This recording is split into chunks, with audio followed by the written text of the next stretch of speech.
Sir zoom करिए, visible नहीं है। नहीं है विजिबल बेटा अभी? No sir. स्क्रीन विजिबल नहीं है अभी, मैं देखता हूँ।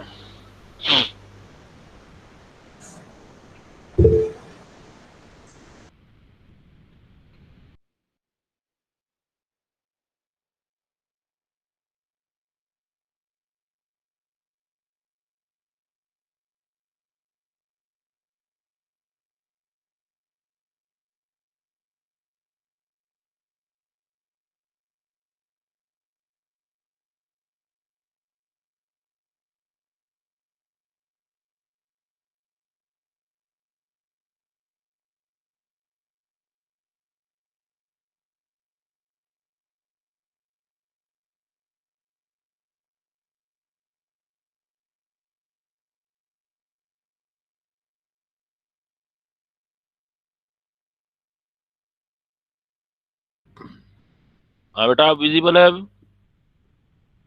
क्लियर है?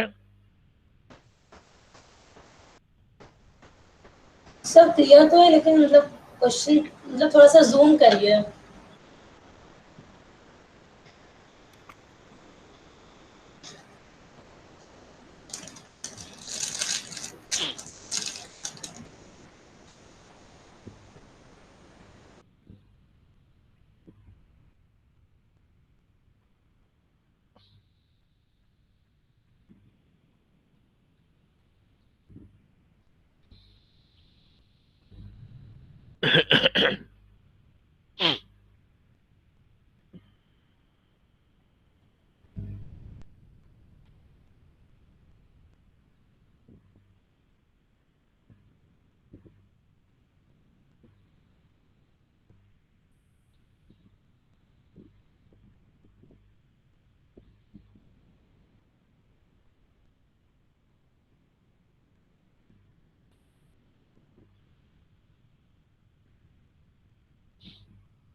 हाँ बेटा, गुड मॉर्निंग। अभी हम स्टार्ट कर रहे हैं। एटॉमिक स्ट्रक्चर कर रहे थे हम लोग। मैंने एक डीपीपी दिया था आपको।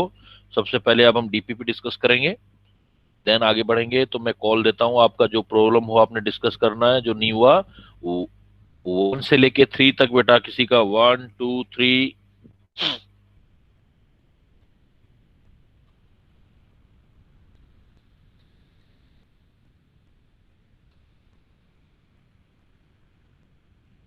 1 से 3 तक नहीं है बेटा किसी का? हेलो, मेरी आवाज सुन रहे हो बेटा? Yes sir. 1 से लेके 3 तक किसी का प्रॉब्लम बेटा, जो डीपीपी मैंने शेयर कर रखा है इसमें देखेंगे आप। सेकंड वाला। डेली प्रॉब्लम प्रैक्टिस सेकंड वाला, the force of attraction on electron by the is directly proportional force of attraction. वो फोर्स ऑफ अट्रैक्शन क्या था? F is equal to K Z is Z E square upon R. R square. ये था। Yes the sir. Force of attraction on electron by the nucleus is directly proportional to. अब इससे हमें match करना है।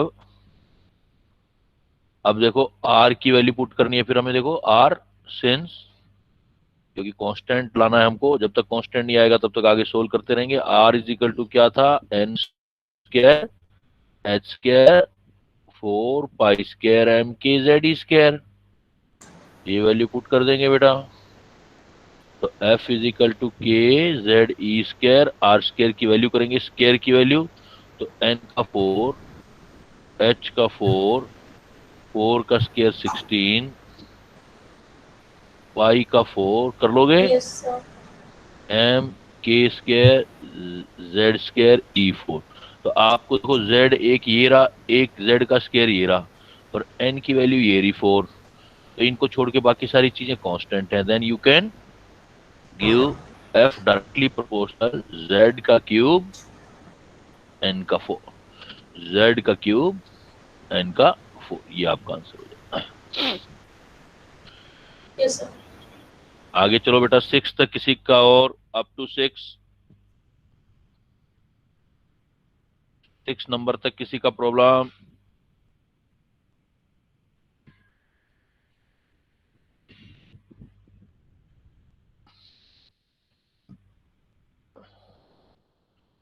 Six तक नहीं है तो बेटा 7 से लेके 9 तक, 7 to 9, 10 to 12, 10 से लेके 12 तक,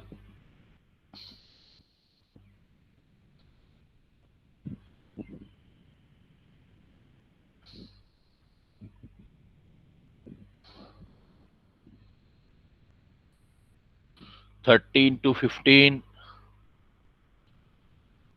13 से 15 तक, आगे 18 तक बेटा किसी का? सर 14। 14 देखो, एनर्जी का फार्मूला है, सपोज गिवन है हमारे पास 14 E इज इक्वल टू इतना, yes sir. Certain conclusion are return when of then is not correct. हमें क्या बताना है इसमें? नॉट करेक्ट बताना है। तो for n is equal to 1 the electron has more negative energy than it does from n is equal to 6, क्योंकि जैसे जैसे आप दूर जाओगे तो एनर्जी पॉजिटिव में मतलब इंक्रीज होती जाती है। Yes is more loosely bounded in the small, ये गलत हो गया बेटा, मोर लूजली नहीं आएगा, टाइटली बाउंड होगा ना। जितना न्यूक्लियस के पास होगा, जो स्मॉलेस्ट ऑर्बिट होगा वो न्यूक्लियस के क्लोज होगा, जितना न्यूक्लियस के क्लोज होगा इलेक्ट्रॉन ज्यादा टाइटली बाउंड होगा। तो मोर लूजली नहीं, मोर टाइटली। टाइटली आना चाहिए था। अच्छा। हाँ, यहाँ रॉन्ग हो गया, इनकरेक्ट इसलिए हो गया। आगे बेटा 18 तक किसी का? सर 17 भी बता दीजिए। 17 क्या है देखते हैं। The kinetic energy of electron in the second orbit of hydrogen atom is हमें निकालना है एनर्जी, और टोटल एनर्जी का फार्मूला जो होता है किसी का भी E is equal to 2 pi square M K Z E square upon N square होता है। 2 pi square K Z E square upon N square S square. हमें क्या निकालना था? Kinetic energy of electron the second Bohr orbit. तो second तो Z की जो सेकेंड है तो एन की वैल्यू जो हो जाएगी वो 4 हो जाएगी, 2 का स्क्वायर 4, तो 4 आ जाएगा। तो बाकी जो है वो तो फर्स्ट ऑर्बिट का एनर्जी आ ही गया।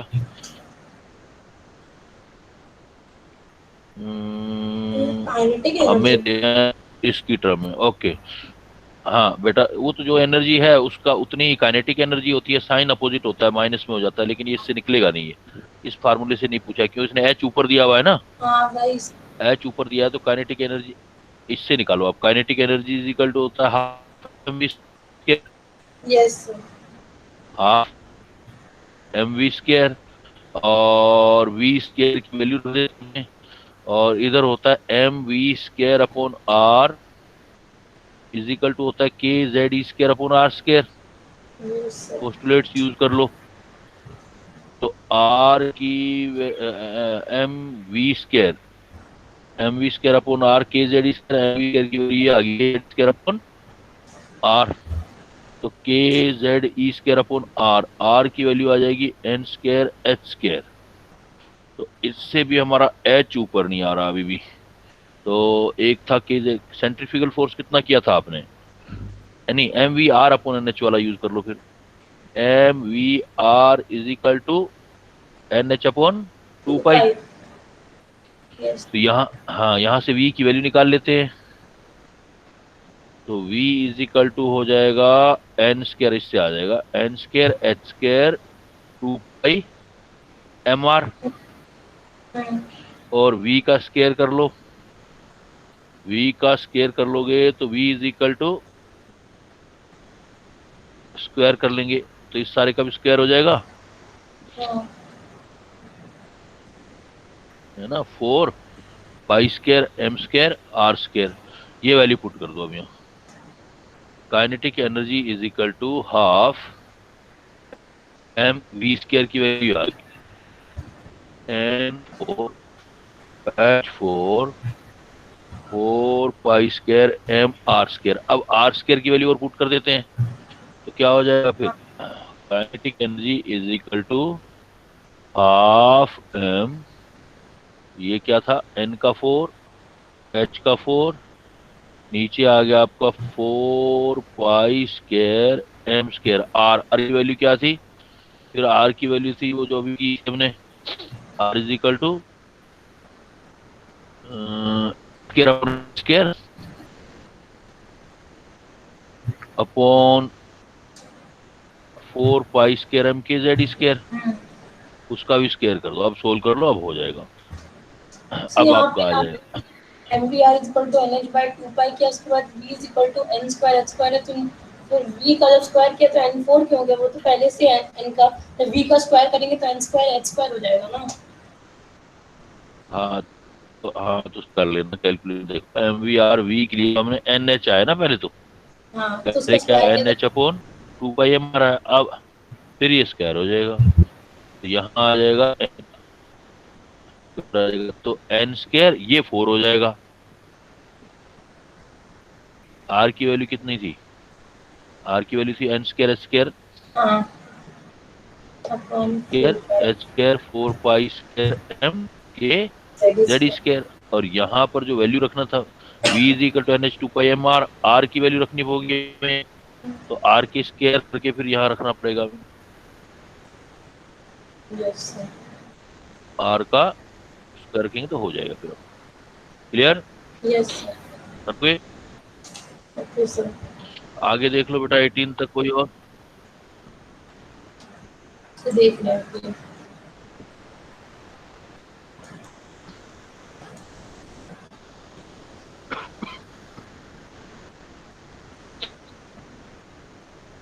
सर, फिफ्थ वाला तो छूट गया था। है, फिफ्थ वाला बता दीजिए, छूट गया था।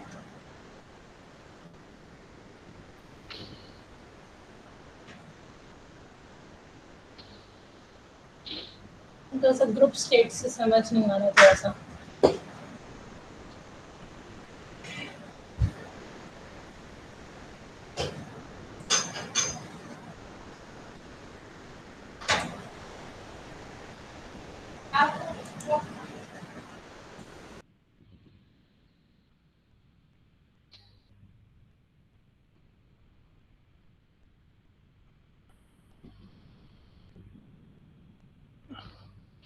ये है the potential energy of the electron present in the group state of, group नहीं, ये ग्राउंड स्टेट है, ये ग्राउंड स्टेट है। मेरे में ग्रुप लिखा हुआ था। गलत होगा, ground state of lithium 2 positive ion. तो जो देखो पोटेंशियल एनर्जी क्या होती है, पोटेंशियल एनर्जी होती है K Z K square. Z square upon R, हाँ अपॉन आर, आर की वैल्यू पुट कर दो, हो गया हाँ समझ लो, के जेड स्क्वायर, आर की value N square H square, four square है के जेड स्क्वायर होता है ना। अब सोल्व करो तो जेड की वैल्यू तो 1 आ जाएगी हाइड्रोजन के लिए, और लिथियम में तो 2 हो जाएगी, लिथियम के लिए जेड की वैल्यू 2, जेड ये 4 ये होगा आपका, है ना। और एन कौन से वाले ऑर्बिट के लिए चाहिए, ग्राउंड स्टेट, एन की वैल्यू 1 आ जाएगी, एक 4 पहले भी है आपका, और जेड की वैल्यू आ गई के, तो सोल्व कर लो अब, एन स्क्वायर स्क्वायर नीचे क्यों पूछना चाहता है, the potential the ground state of lithium, potential energy निकालता है, और potential energy we know that K 1 के जेड स्क्वायर आर होता है, और आर की वैल्यू क्या होती है, N square H square,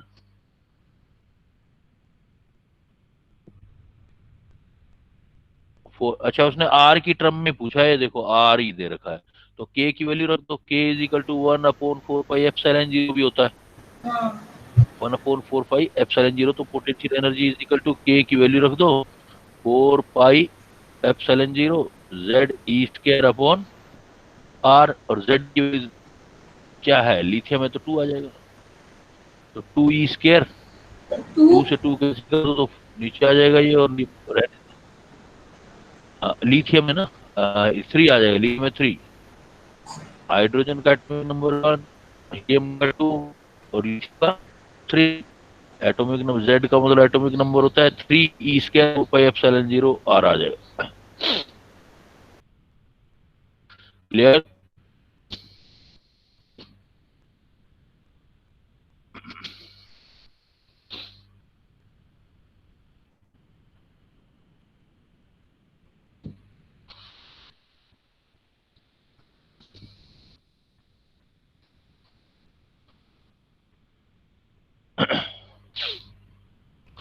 yes, next देखो बेटा, अभी करते हैं आज हम, तो हमने स्पेक्ट्रम किया था हाइड्रोजन के स्पेक्ट्रम तक। तो आज हम देखो पढ़ते हैं कि लाइट के बारे में कुछ पढ़ते हैं, जैसे लाइट और मैटर दोनों के बारे में पढ़ना पड़ेगा हमें। सर हाँ सर क्वेश्चन नंबर 17 पूछना था हाँ एक बोलो बार। बेटा। क्वेश्चन नंबर 17 पूछना था डीपीपी का। अब बेटा मैं अभी अब लास्ट में बता दूंगा, अब आपको आगे चलेगी ना। Okay sir, mobile okay call करता हूँ ना, उसको टिक करके बैठा करो बेटा, ओके है ना, नेक्स्ट टाइम से टिक करके बैठा करो, तो उससे टाइम बचता है अपना। फिर okay sir. Electro,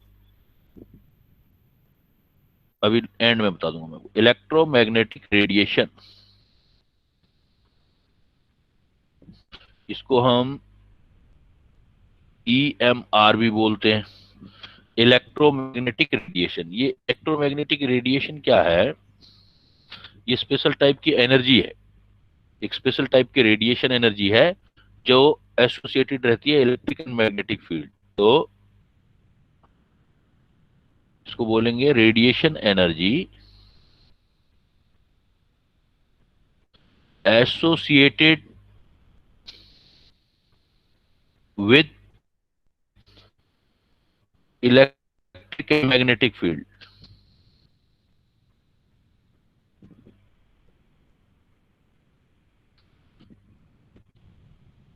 which are perpendicular to each other and perpendicular also to propagation direction।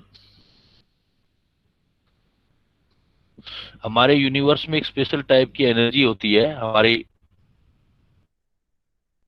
तो हमें दिखाई नहीं देती, और वो एनर्जी क्या होती है, जब एनर्जी सपोज ऐसे चलती है, वो ऐसे वेव्स चलती हैं, तो उसके साथ जो है टू टाइप के फील्ड रहते हैं, जैसे एक इलेक्ट्रिक फील्ड ले रहा है, जा रहा है, और उसी टाइप से उसके साथ जो होगा एक आपका मैग्नेटिक फील्ड भी रहेगा। एक इलेक्ट्रिक फील्ड है तो एक मैग्नेटिक फील्ड भी एसोसिएटेड रहता है। सपोज ये मैग्नेटिक फील्ड है, ये इलेक्ट्रिक फील्ड है, ये डायरेक्शन है, प्रोपेगेशन डायरेक्शन हो गया ये। तो इस टाइप की जो स्पेशल एनर्जी हमारे यूनिवर्स में रहती हैं, उस एनर्जी को हम बोलते हैं इलेक्ट्रोमैग्नेटिक रेडिएशन। इनकी कुछ पॉइंट्स होते हैं, देखो एक तो इलेक्ट्रिक और मैग्नेटिक फील्ड के साथ रहती है ये, तो इसके जो पॉइंट्स होते हैं, तो इसकी स्पीड जो होती है वो 3 × 10⁸ होता है, मतलब स्पीड की लाइट से मूव करती है, move with the speed of light. और यू नो कि लाइट की स्पीड क्या होती है, 3 × 10⁸ मीटर पर सेकेंड। ये जो स्पेशल टाइप की एनर्जी है, ये मूव करती है, वो इस स्पीड से करती है, और इसको मूव करने के लिए किसी भी मीडियम का रिक्वायरमेंट नहीं होता बेटा, मतलब वैक्यूम में भी मूव कर सकती है, no need of medium for propagation. इसको मीडियम की भी रिक्वायरमेंट नहीं होती है, तो इसकी स्पीड जो रहेगी वो हमेशा 3 × 10⁸ मीटर पर सेकेंड रहेगी।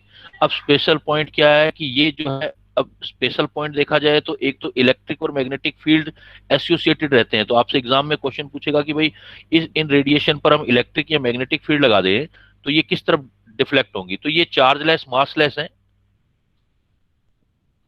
चार्जलेस मासलेस रेडिएशन है, इसलिए ये क्या है कि डिफ्लेक्ट नहीं होंगी। इलेक्ट्रिक या मैग्नेटिक फील्ड चार्ज ही नहीं है तो डिफ्लेक्ट कैसे होंगी। Not deflected in electric field and magnetic field. वो बोलेगा कि इलेक्ट्रिक फील्ड लगा दें या मैग्नेटिक फील्ड लगा दें, एग्जामिनर पूछेगा आपसे, तो इनका क्या फर्क पड़ेगा। आप बोलेंगे कोई फर्क नहीं पड़ेगा। चार्जलेस है, मासलेस रेडिएशन है, not deflected in electric and magnetic field.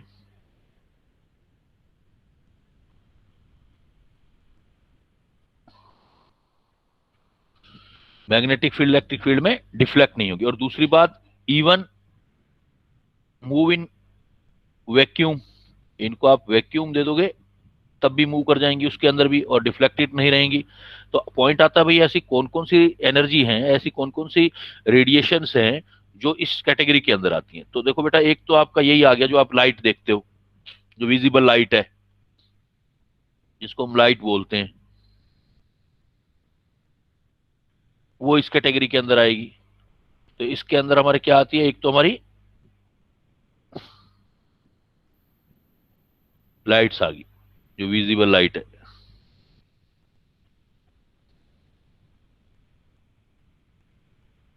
Visible light 7 colour होते हैं, विबग्योर, VIBGYOR। वायलेट कलर देख सकते हो, इंडिगो देख सकते हो, ब्लू देख सकते हो, ग्रीन देख सकते हो, येलो, ऑरेंज, रेड। इससे कम वेवलेंथ वाली जो लाइट होती है जिसको आप बोलते हो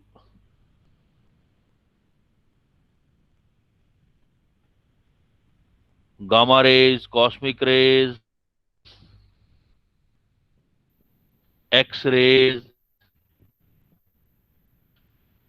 आपकी अल्ट्रावायलेट रेज, फिर आपका विजिबल रीजन आ जाएगा। इसके बाद जो आएंगी IR, infrared light, microwaves, radio waves. तो ये जितनी भी वेव्स होती हैं सारी इस कैटेगरी में आती हैं। इसमें आप इधर से इधर चलोगे तो इनकी वेवलेंथ जो होगी, ऐसे वेवलेंथ वो इंक्रीज होता चला जाएगा। मतलब रेडियो वेव्स की वेवलेंथ जो होगी वो सबसे ज्यादा होंगी। इस तरफ मूव करोगे तो इनकी वेवलेंथ इंक्रीज होती जाएगी। वेवलेंथ इंक्रीज होती जाएगी तो एनर्जी या फ्रीक्वेंसी डिक्रीज होती जाएगी। यू नो कि आप देखो, जितना भी अगर हम अपनी विजिबल लाइट की बात करें तो विबग्योर है ये, तो इसमें देखो रेड लाइट की वेवलेंथ ज्यादा होगी। जितने कलर हम विजिबल हैं, जो रेड लाइट जो है वो ज्यादा होगी, ब्लू लाइट की जो होगी वो एनर्जी ज्यादा होगी। बिकॉज इधर से इधर जाओगे तो वेवलेंथ इंक्रीज होगा और एनर्जी डिक्रीज होगा। तो जो रेड कलर होता है, रेड कलर की वेवलेंथ हाईएस्ट होती है, highest wavelength in visible region. जो आपका विजिबल रीजन आएगा उसमें वेवलेंथ इसकी हाईएस्ट होती है।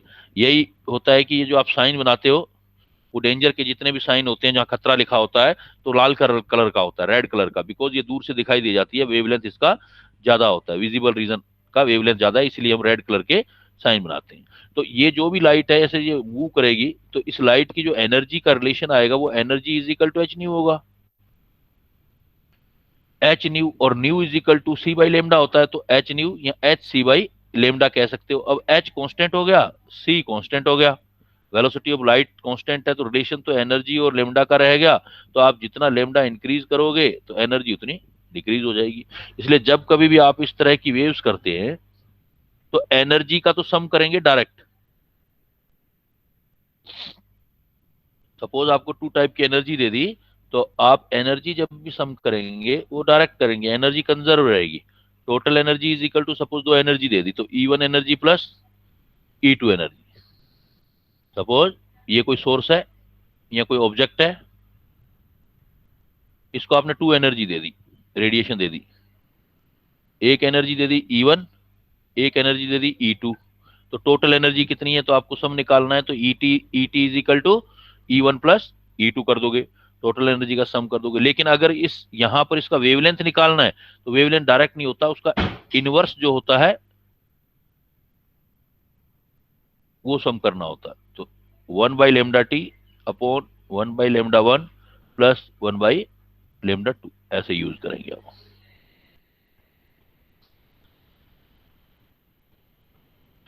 तो ये हमारे पास एक जो रेडिएशन एनर्जी होती है उस रेडिएशन एनर्जी का इंफॉर्मेशन हो गया।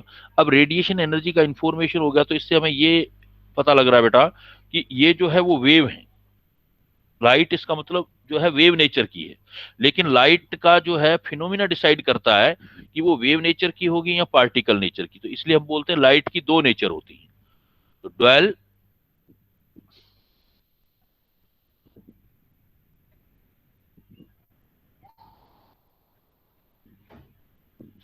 Dwell nature of light. Light की जो होंगी आपकी दो नेचर होंगी। कौन सी दो नेचर होंगी? ये वेव की तरह भी बिहेव कर सकती है, जैसे ऊपर देख रहे हो आप, वेव नेचर। ये थोड़ा फिजिक्स का पार्ट है, थोड़ा सा मैं इंट्रोडक्शन दे देता हूं। वेव पूरा फिजिक्स में आप चैप्टर पढ़ते हैं। Wave nature and particle nature. Wave nature and particle nature. Light की वेव नेचर भी होती है एंड पार्टिकल नेचर भी होती है। तो ये डिसाइड होता है, प्रैक्टिकल करके पता लगता है। कुछ फिनोमिना होते हैं वो वेव नेचर से एक्सप्लेन होते हैं, कुछ फिनोमिना पार्टिकल नेचर से एक्सप्लेन होते हैं। तो जैसे हमारे पास फिनोमिना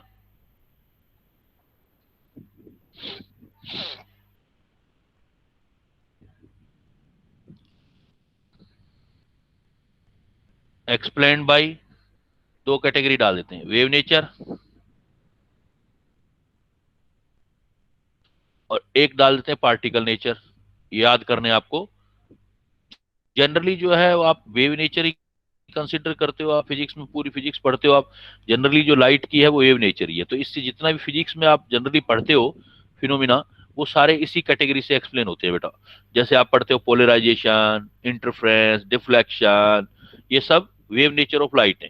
तो वेव नेचर ऑफ लाइट क्या हो जाएंगे आप बोल सकते हो? डिफ्रैक्शन, जो भी देना चाहो, पोलराइजेशन,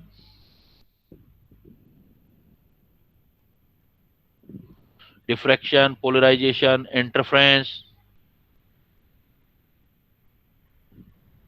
डिफ्लेक्शन, फिजिक्स में पढ़ते हो ना सारी चीजें, वो सारी वेव नेचर ऑफ लाइट से एक्सप्लेन होगी। केमिस्ट्री में हमारे लिए इधर इंपॉर्टेंट है पार्टिकल नेचर। तो हमारे पास 5 फिनोमिना ऐसे हैं बेटा जो पार्टिकल नेचर से एक्सप्लेन होते हैं। ये 5 फिनोमिना कौन से हैं देखो, याद करने आपको कौन कौन से फिनोमिना है जो पार्टिकल नेचर से एक्सप्लेन होंगे। तो नंबर 1 बोलोगे photo electric effect. Photo electric effect, photo electric effect particle nature से एक्सप्लेन होगा बेटा। Number 2 Compton effect. ये सिर्फ आप केमिस्ट्री में नाम याद करेंगे, फिजिक्स में पढ़ेंगे इनके बारे में, नाम याद करने। Compton effect, photo electric effect, Compton effect, black body radiation.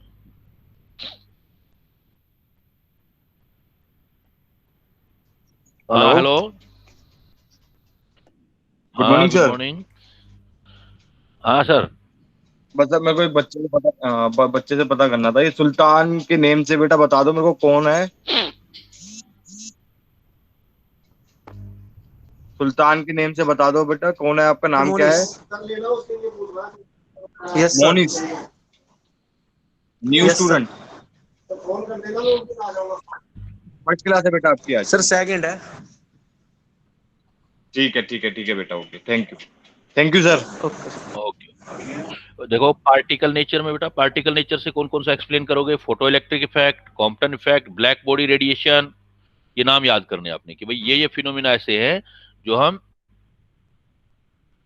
Particle nature of light से एक्सप्लेन करते हैं। ब्लैक बॉडी रेडिएशन, अब ये 2 नाम और दे रहा हूं स्पेशली ये याद करने। एक तो जो आपने एटॉमिक स्पेक्ट्रा पढ़ा था, line spectra of atom, line पढ़ी थी जो कल आपने पिछली क्लास में, लाइन स्पेक्ट्रम ऑफ एटम। और एक ये पढ़ना है वेरिएशन ऑफ, फिजिक्स का पॉइंट है, variation of heat capacity with temperature.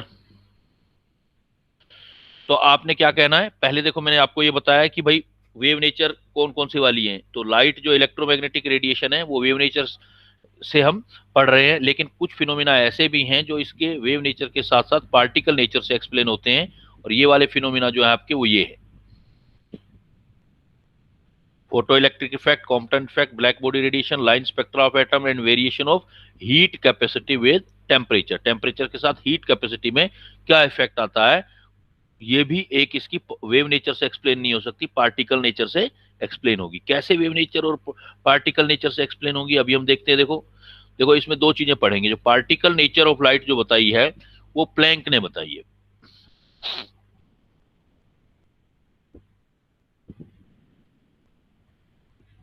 Particle nature of light जो बताई है वो प्लैंक ने बताई है, इसलिए प्लैंक्स थ्योरी या क्वांटम थ्योरी बोलते हैं इसको, Planck's quantum theory. Planck's quantum theory क्या कहती है बेटा, देखो ये प्लैंक ये कहता है कि जो लाइट होती है ना वो वेव की तरह लगा, कंटिन्यूअस वेव की तरह नहीं चलती। एक्चुअली क्या है कि छोटे छोटे पैकेट्स होते हैं, बंडल होते हैं, उनके हिसाब से इमिट होती है। तो radiation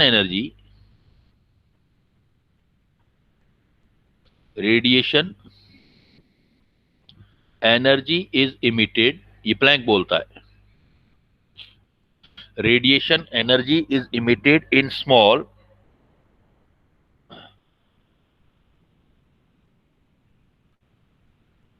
small discrete packets of energy। ये स्मॉल डिस्क्रीट मतलब कंटिन्यूअस नहीं है, small discrete packet of energy में मूव करती है जो रेडिएशन एनर्जी है। Small discrete packet of energy जिसको आप फोटोन, लाइट का केस होता है तो फोटोन, या हम क्वांटम, जनरली हम इसको क्वांटम बोल देते हैं। क्वांटम कैसे, सपोज आप एक देखो बल्ब का एग्जांपल ले सकते हो। सपोज बल्ब है, ये बल्ब है, ये बल्ब जल रहा है, हमें ऐसा लगता है कि एक लाइट आ रही है बाहर, हमें ऐसे लग रहा है जैसे लाइट कंटिन्यूस आ रही है। एक्चुअली इनमें टाइम जो लैग होता है वो बहुत ही नैनो सेकंड्स के बीच में होता है, इसलिए हमें कंटिन्यूस दिखता है।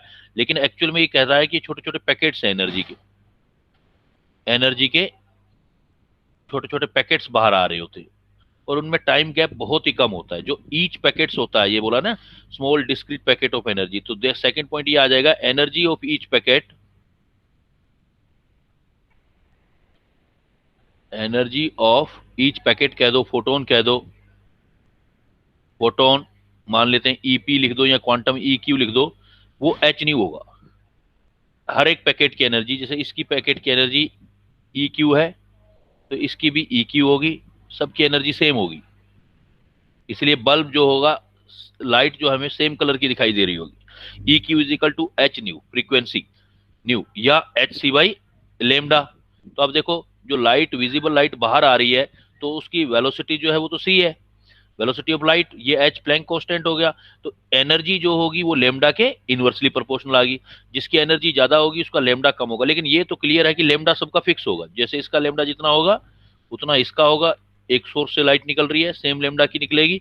सेम लेमडा मतलब साइंस की लैंग्वेज में बोले तो कलर, विजिबल रेंज में सपोज लाइट दिख रही है आपको तो ये कलर आ जाएगा। तो एनर्जी ऑफ ईच पैकेट हम निकाल सकते हैं E Q is equal to H nu या एच सी बाई लेमडा। और अगर हमें टोटल एनर्जी निकालनी है तो सारे पैकेट्स का सम कर देंगे, किसी से भी हमें टोटल एनर्जी निकालनी होगी। तो टोटल एनर्जी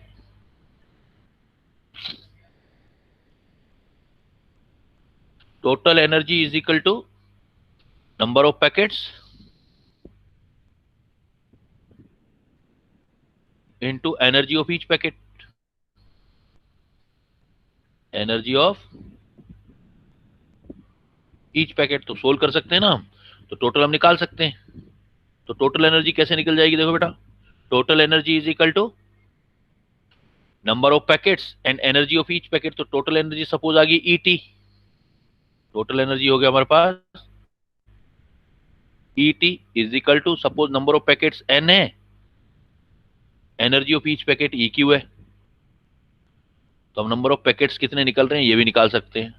और इवन देखो एक चीज और, आपने किसी भी बल्ब के ऊपर लिखा होगा वाट लिखा होता है भाई, 0 वाट का बल्ब है, 10 वाट का है, 60 का, 100 का। वाट जो होती है पावर होती है, पावर जो होती है वो एनर्जी पर टाइम होती है।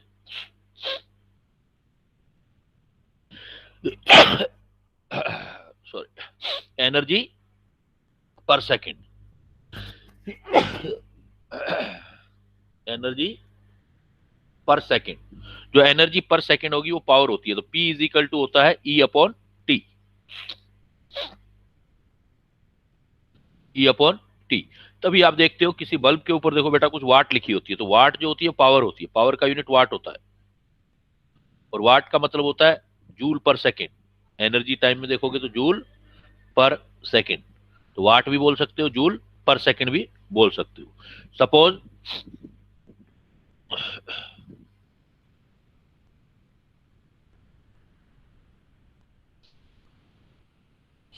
सपोज हमारे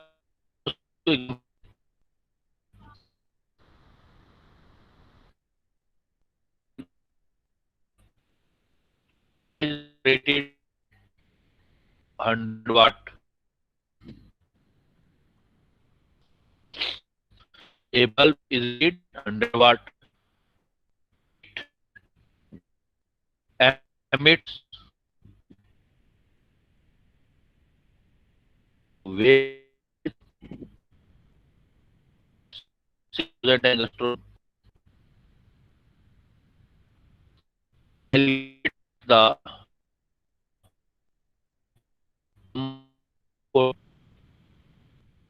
emitted packet। इस तरह की इस तरह बना सकते हैं। सर वॉइस क्लियर नहीं आ रही। थ्योरी के हेलो तो क्लियर नहीं आ रही आवाज। हेलो आज के yes sir, vice hello clear नहीं है।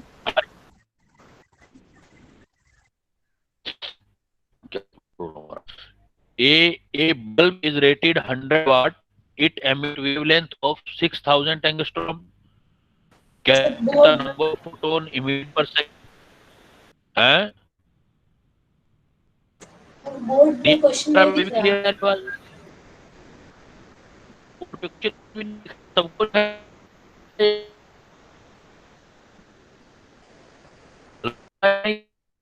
तो मुझे लग रहा है क्लियर है। बाकी कोई रेस्पॉन्स करो बेटा। बोर्ड पे क्वेश्चन आपको दिखाई दे रहा है या नहीं दे रहा? Yes sir. नो सर, अब सर दिख गया। नहीं दिखाई दे रहा? सर अब दिखाई दे रहा है। Now it is visible. मे भी हो सकता है सर इनकी साइड से नेटवर्क हाँ, प्रॉब्लम हो, क्योंकि हाँ। सही आ रहा है बोर्ड। यहाँ से सही आ रहा है, वही तो मैं कह रहा हूँ बेटा, आपका नेट का कोई प्रॉब्लम होगा। देखो यहाँ से सही आ रहा है।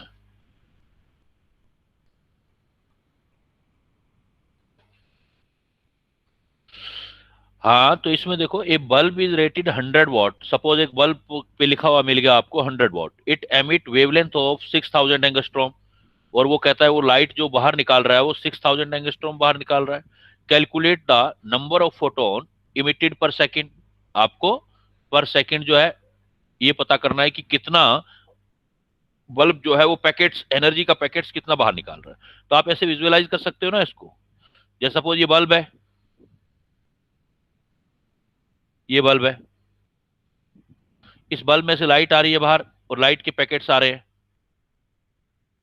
सपोज n पैकेट्स आगे बाहर, और एक पैकेट की वेवलेंथ दे रखी है, वो तो सबकी सेम ही होगी। ईच पैकेट का वेवलेंथ जो दे रखा है हमें 6,000 एंगस्ट्रॉम दे रखा है, और बल्ब के ऊपर जो वाट लिखी हुई है वो आपकी 100 वाट है। 100 वाट का मतलब क्या हो गया? 100 जूल पर सेकेंड हो गया। पर सेकेंड में इतनी एनर्जी आ रही है 100 जूल। तो हमारे पास फार्मूला क्या है? एक पैकेट की energy, energy of each packets, पहले कैलकुलेट कर लो। Energy of each packet, each packets का एनर्जी निकालोगे तो बेटा ये ई क्यू आ जाएगा। E Q is equal to होता है एच सी बाई लेमडा। ये कैलकुलेट कर लो। ई क्यू एच की वैल्यू होती है 6.6 into 10⁻³ joule second. Velocity of light होता है 3 इंटू 10⁸ मीटर पर सेकेंड। लेमडा हमें गिवन है 6000 एंगस्ट्रोम, इसको भी एसआई यूनिट में कर लो, 10⁻⁻10 मीटर। तो देखो बेटा सोल्व करो तो ये जूल में आ जाएगा। देखो एक पैकेट की एनर्जी आ जाएगी आपके पास, ये सेकंड कैंसिल हो गया सेकंड से, मीटर मीटर से कैंसिल हो गया, बाकी आप ये निकाल लो, ये 6 हो गया। देखो ये 1000, ये 11, 6.6 से 1.1 आ गया अप्रोक्सीमेट, 6.6 1.1। तो ई क्यू अप्रोक्सीमेट निकाल लिया मेरा, तो कितना आ गया, ये 3 आ गया।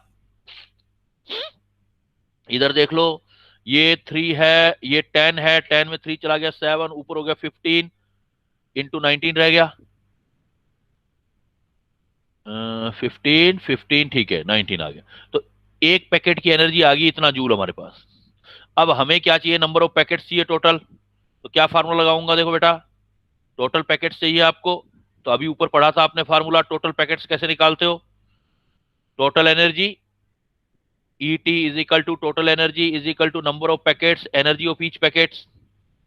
और हमें निकालना है N इज इक्वल टू आ जाएगा टोटल एनर्जी और एक पैकेट्स की एनर्जी EQ। टोटल एनर्जी हमारे पास गिवन है 100 जूल, बिल्कुल नेट करना है तो इसको आप 100 जूल की बजाय 60 जूल करके भी कर सकते हो। देखो इसको 60 जूल भी कर दें तो ये क्या हो जाएगा, फिर सीधा कट जाएगा हमारा 60 जूल। तो 60 जूल आ जाए, टोटल एनर्जी आ गई 60 जूल पर सेकेंड। एक की एनर्जी निकाल दी 3 इंटू 10⁻⁻19, ऊपर चला गया ये 3 20, तो 20 इंटू 10⁻19 पैकेट्स आ गए, इतने फोटोन आ गया। तो इस टाइप से के प्रॉब्लम जो है आप ऐसे सोल्व कर सकते हो। देखो बेटा किसी को प्रॉब्लम दोबारा बता देता हूं, एक बल्ब जो है 60 वाट है, सपोज 100 ले लो 60 ले लो कोई फर्क नहीं पड़ता, जैसा क्वेश्चन में होगा वो यूज करेंगे हम। It emit wavelength of 6000 angstrom, वो 6000 एंगस्ट्रॉम जो एमिट कर रहा है energy, calculate the number of photon emitted पर सेकेंड।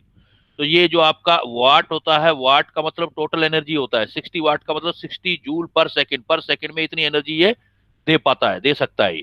और 6000 एंगस्ट्रॉम वेवलेंथ है, तो एक पैकेट का वेवलेंथ आपके पास 6000 आ गया, तो एनर्जी ऑफ ईच पैकेट निकाल सकते हो। E Q is equal to H C by lambda करके पहले निकाल लो, एक पैकेट की एनर्जी निकाल ली, और फिर total energy is equal to number of packet into energy of each packet.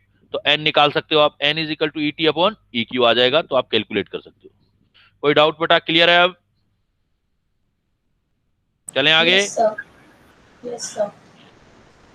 तो ये बेटा जो लाइट की पार्टिकल, ये पार्टिकल नेचर होगी तभी तो पता लग पाएगा ना ये, कि एक एक पैकेट की एनर्जी इतनी है। कंटिन्यूअस होती तो लाइट ऐसे वेवलेंथ की तरह चलती रहती लाइट। ये शो करती है कि जो विजिबल लाइट आप देखते हो, तो इसका जो एनर्जी इमिशन है वो पैकेट्स की फॉर्म में हो रहा है। और इसी का एक एग्जांपल और दिया, एक और साइंटिस्ट ने क्लियर किया भाई, कि फोटो इलेक्ट्रिक इफेक्ट एक होता है, एक फिनोमिना होता है फोटो इलेक्ट्रिक इफेक्ट। ये फोटो इलेक्ट्रिक इफेक्ट फिनोमिना भी पार्टिकल नेचर से एक्सप्लेन होता है, वेव नेचर से एक्सप्लेन नहीं होता। तो आप ये भी देख सकते हो। आप नेक्स्ट हमारा पॉइंट है photo electric effect.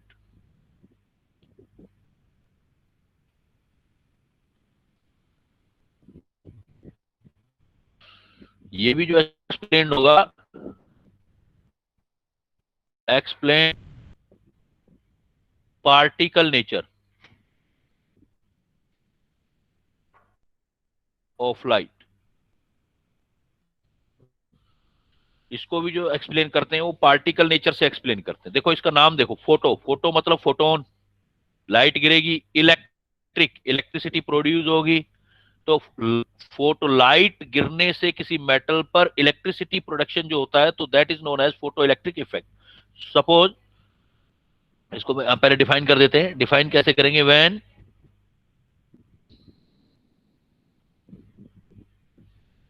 Radiation of appropriate energy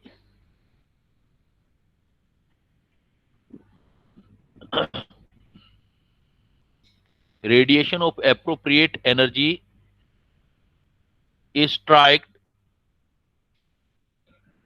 on surface of metal, then there is ejection of electron from surface of metal.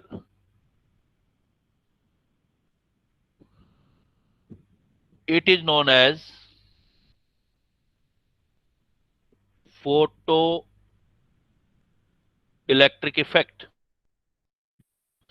देखो बेटा, radiation of appropriate energy strike on surface of metal, अगर हम strike करवा दें surface metal के surface पर, then metal अपने electron lose करने लग जाता है. Ejection of electron from surface of metal, it is known as photo electric effect. The photon आएंगे और इलेक्ट्रॉन लूज होंगे.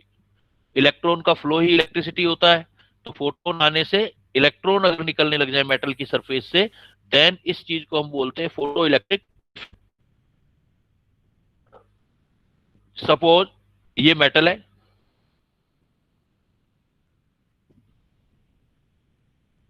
ये सपोज कोई मेटल है, सीजियम है सपोज, यहां पर हम लाइट डाल रहे हैं. जैसे लाइट इस पर, लेकिन एप्रोप्रिएट एनर्जी होनी चाहिए, वो बताऊंगा अभी कितनी होनी चाहिए. जैसे ही यहां पर लाइट आएगी, लाइट के पार्टिकल को आप फोटोन बोलते हो, तो जैसे लाइट के फोटोन स्ट्राइक करेंगे तो यहां से इलेक्ट्रॉन निकलने स्टार्ट हो जाएंगे इस सरफेस से. तो जो बाहर इलेक्ट्रॉन निकलेंगे, एक सर्किट बनना होगा, सर्किट में घूमेंगे तो इलेक्ट्रिसिटी प्रोड्यूस करेंगे. इसलिए जो निकलने वाले इलेक्ट्रॉन है इसको हम फोटो इलेक्ट्रॉन बोलते हैं. Ejected electrons are known as photoelectron.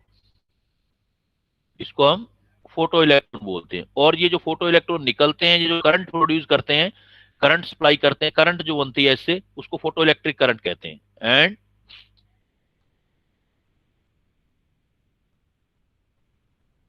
Current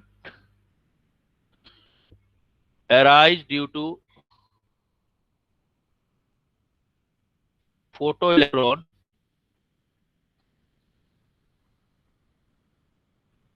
is known as photoelectric current. ये जो इलेक्ट्रॉन बाहर निकलेंगे इसको फोटो इलेक्ट्रॉन बोलेंगे, और ये फोटो इलेक्ट्रॉन जो आपका करंट प्रोड्यूस करेंगे इसको हम बोलेंगे फोटो इलेक्ट्रिक करंट बोलेंगे इसको. अब एक चीज क्लियर है कि भाई अब ये अगर वेव नेचर होती तो लाइट लगातार आते हैं, इलेक्ट्रॉन लगातार निकलते रहते, लेकिन ऐसा है नहीं.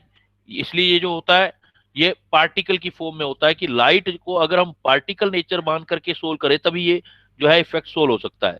इसका पहला प्रूफ क्या है कि जितने लाइट के पार्टिकल आएंगे, जितने फोटोन आएंगे, उतने इलेक्ट्रॉन निकलेंगे. तो number of photon incident is equal to number of electron ejected. तो ये चीज अपने आप में शो कर रही है कि ये पार्टिकल नेचर से एक्सप्लेन हो रहा है. सपोज आपने एक पार्टिकल दिया लाइट का, एक पार्टिकल आया लाइट का, स्ट्राइक किया, तो यहां से एक ही इलेक्ट्रॉन निकला. आपने दो पार्टिकल लाइट के भेजे, वो डिपेंड करेगा कितनी इंटेंसिटी दे रहे हो. सपोज 3 भेज दिया आपने, या आपके 3 पार्टिकल आए, ये फोटोन आ रहे हैं. लाइट के फोटोन जितने आएंगे, अब फोटोन 3 आए तो इलेक्ट्रॉन भी 3 निकलेंगे. तो नंबर ऑफ फोटोन जो इंसिडेंट होता है is equal to number of electron ejected होगा. जितने फोटोन आएंगे उतने ही इलेक्ट्रॉन निकलेंगे. तो ये पार्टिकल नेचर एक्सप्लेन कर रहा है. दूसरा इंटरेस्टिंग पॉइंट क्या हुआ कि भाई ऐसा नहीं है कि कितनी भी लाइट डाल दो, कोई सी भी लाइट डाल दो, इलेक्ट्रॉन निकलेंगे. इलेक्ट्रॉन निकालने के लिए एक मिनिमम फ्रीक्वेंसी या एनर्जी का रिक्वायरमेंट होगा. एक मिनिमम फ्रीक्वेंसी या एनर्जी का रिक्वायरमेंट होगा. वो मिनिमम फ्रीक्वेंसी या एनर्जी को हम थ्रेशोल्ड फ्रीक्वेंसी कहेंगे. अगर उससे कम एनर्जी हुई फोटोन की, इंसिडेंट फोटोन की, तो आपका ये फोटो इलेक्ट्रिक इफेक्ट नहीं होगा. तो द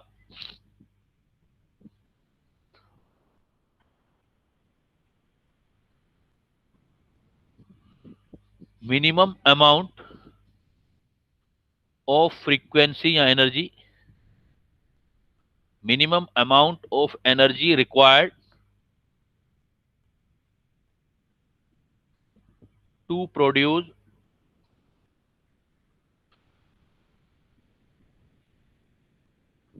photoelectric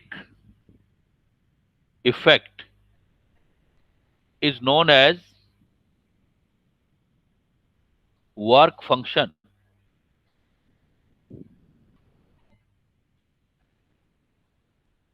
इसको हम वर्क फंक्शन बोलेंगे। मिनिमम अमाउंट जो एनर्जी का रिक्वायर्ड होगा हमारे पास, minimum amount of energy required to produce photo electric effect is known as work function. And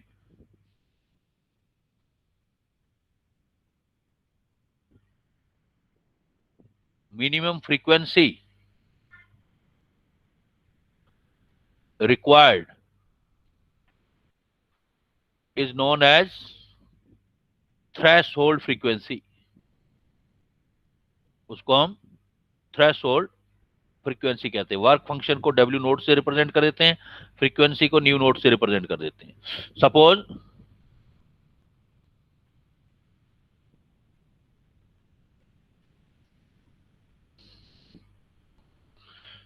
suppose ये हमारे पास मेटल है कोई, और मेटल का इलेक्ट्रॉन निकालने के लिए इस इलेक्ट्रॉन, ये सपोज इलेक्ट्रॉन है, इसको निकालने के लिए एनर्जी जो है वो W नोट है चाहिए, और इतनी एनर्जी दे दी, ये पैकेट दे दिया उसको, एनर्जी हमने W नोट के बराबर दे दी, तो सिर्फ ये इलेक्ट्रॉन को यहां से हटा पाएगा, लेकिन इलेक्ट्रॉन मूव नहीं कर पाएगा आगे। जितनी एनर्जी, इससे जितनी ज्यादा एनर्जी दोगे वो एनर्जी जो होगी आगे इलेक्ट्रॉन को मूव कराएगी। तो आप जितनी एनर्जी देते हो, energy of photon is equal to use जो होती है थ्रेशोल्ड एनर्जी प्लस जो थ्रेशोल्ड एनर्जी यहां आएगी प्लस ये इलेक्ट्रॉन निकालने में होगी, तो kinetic energy of electron.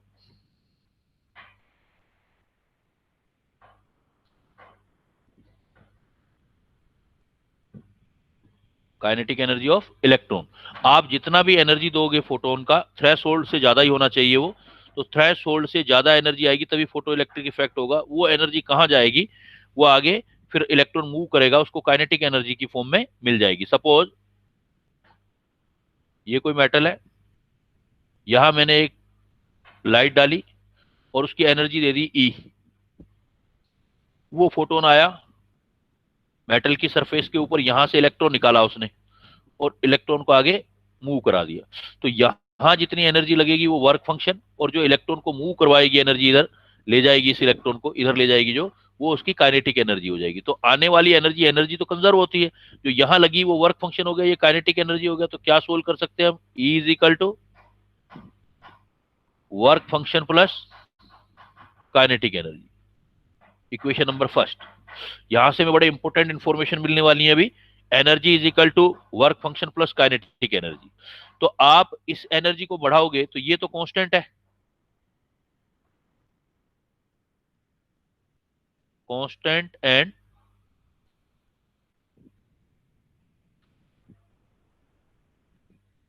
Characteristic value for metal, जो अलग अलग मेटल के लिए अलग अलग होगी, लेकिन एक ही मेटल के लिए फिक्स है। सपोज ये 10 है और मैंने दे दिया 12, तो 12 दे दिया, 10 यहां लग गया, तो 2 कहां जाएगा, उसको काइनेटिक एनर्जी की फॉर्म में मिलेगा। तो इस चीज इक्वेशन से देखो क्लियर कट पता लग रहा है कि जब जैसे जैसे ये एनर्जी बढ़ाओगे आप, ये बढ़ाओगे तो क्या चीज बढ़ेगी, देखो ये तो कांस्टेंट वैल्यू है, इस एनर्जी को बढ़ाने से इलेक्ट्रॉन की काइनेटिक एनर्जी जो है वो इंक्रीज होती चली जाएगी।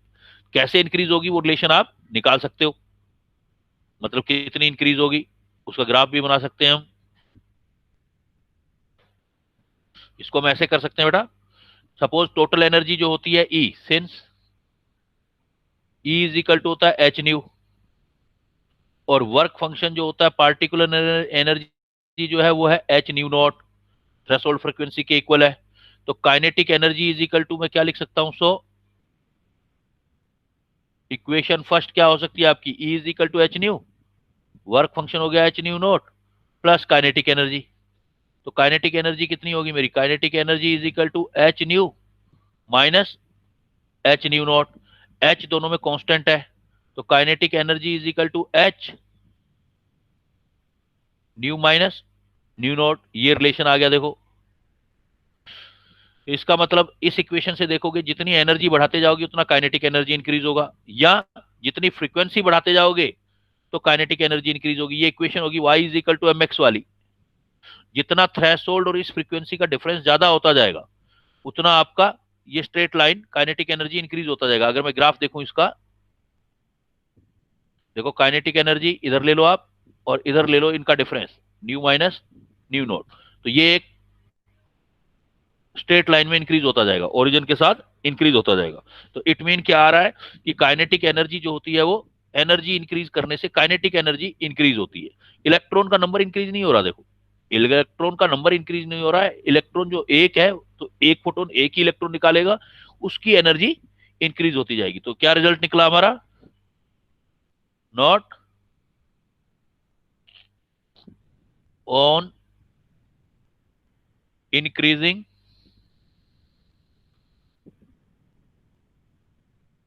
energy of incident photon on increasing energy of incident photon, there is increase in kinetic energy of ejected electron।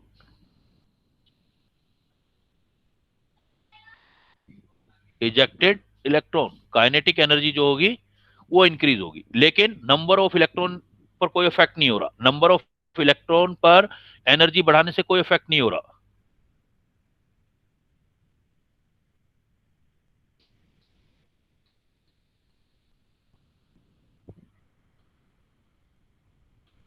No effect on number of ejected electron. जो इलेक्ट्रॉन इजेक्ट हो रहे हैं, बाहर निकल रहे हैं, उन इलेक्ट्रॉन के नंबर पे कोई फर्क नहीं पड़ रहा। अगर आपको नंबर बढ़ाना है तो फोटोन बढ़ाने पड़ेंगे, मतलब इंटेंसिटी बढ़ानी पड़ेगी। तो नंबर ऑफ फोटोन बढ़ाना है तो हमें क्या, नंबर ऑफ इलेक्ट्रॉन बढ़ाना है तो नंबर ऑफ फोटोन बढ़ाने पड़ेंगे। तो on increasing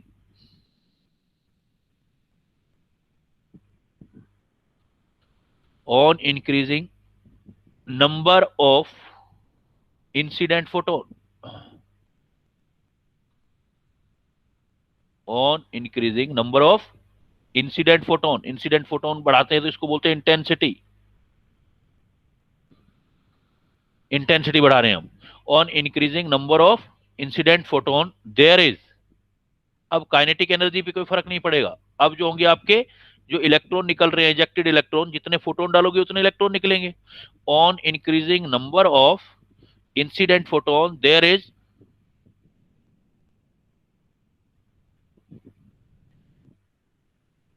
increase in number of ejected electron, number of ejected electron मतलब thus increase in photoelectric current,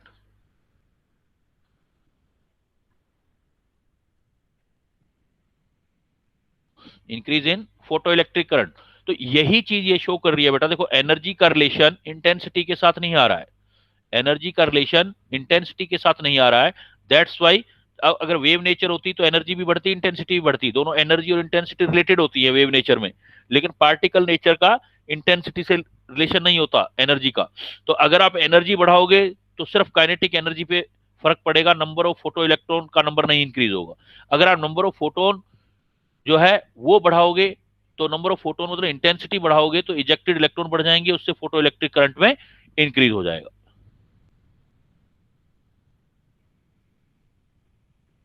यहां से और चीजें भी आप न्यूमेरिकल बना सकते हैं।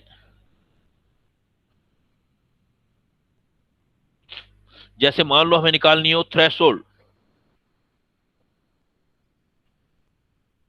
Calculation of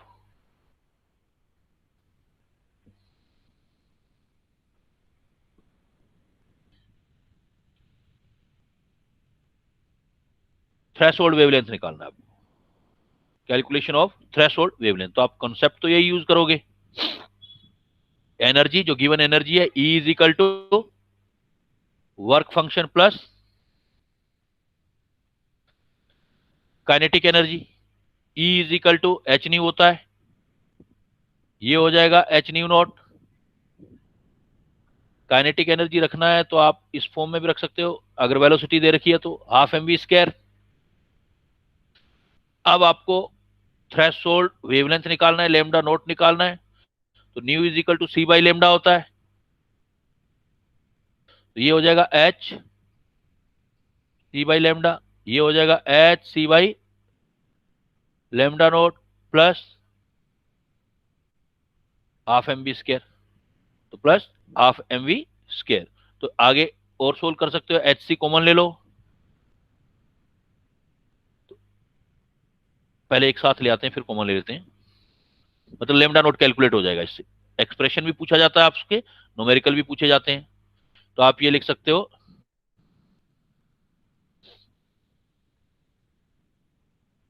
H C by lambda minus H C by lambda not is equal to half M B square.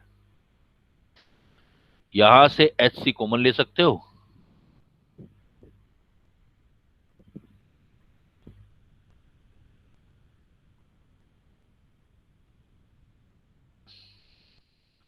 और चाहिए और आगे ले जाओ, 1 बाई लेमडा तक ले जाओ, तो जहां चाहिए वहां क्वेश्चन रोक सकते हो आप।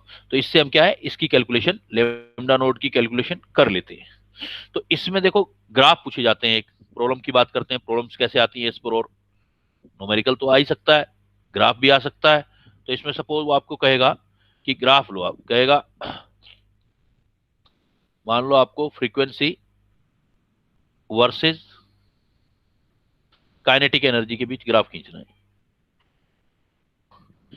तो आप क्या करोगे, न्यू वर्सेस काइनेटिक एनर्जी, तो आप लिखोगे E is equal to work function plus kinetic energy, E is equal to होता है एच न्यू, ये H nu not plus kinetic energy, ये न्यू, एच इधर ले जाओ, nu not plus 1 upon H kinetic energy. ये इक्वेशन बन गया हमारा। इस इक्वेशन से हम ग्राफ प्रोड्यूस कर सकते हैं, ये हो गया। तो अब देखो आप क्या देख सकते हो कि न्यू ये रहा, तो y इज इक्वल टू ये कांस्टेंट है c प्लस 1 अपॉन एच भी constant M X, y axis पर इसको ले लो, x एक्सिस पर काइनेटिक एनर्जी ले लो, तो ये ग्राफ आएगा। देखो इसमें इंटरसेप्ट भी आ रहा है, इंटरसेप्ट पॉजिटिव है, स्लोप भी पॉजिटिव है, तो इंटरसेप्ट ये आ गया न्यू, ये आ गया काइनेटिक एनर्जी, इंटरसेप्ट हो गया पॉजिटिव, ऊपर चले जाओ, और स्लोप भी पॉजिटिव, ऊपर की तरफ बढ़ते जाओ, तो इस टाइप का ग्राफ आ गया। इसमें देखो ये वाला जो इंटरसेप्ट है, ये वाली वैल्यू आप यहां से ले सकते हो, c is equal to nu not, इससे आपके न्यू नोट की वैल्यू आ जाएगी। और इधर देख सकते हो आप जो स्लोप है, ये टेन थीटा निकाल लो, टेन थीटा स्लोप है, तो स्लोप है तो अगर एंगल पता हो तो 1 बाई एच प्लैंक कांस्टेंट की वैल्यू भी कैलकुलेट कर सकते हो, इस चीज से आप निकाल सकते हो। अब ये देखो आपके पास अगर मान लो 2-3 ग्राफ दिए हो अलग अलग मेटल के लिए, सपोज मैंने आपको दे दिया एक सोडियम और एक दे दिया सीजियम, तो पीरियोडिक टेबल में सोडियम के नीचे सीजियम होता है, तो इसका इलेक्ट्रॉन इजीली निकलेगा,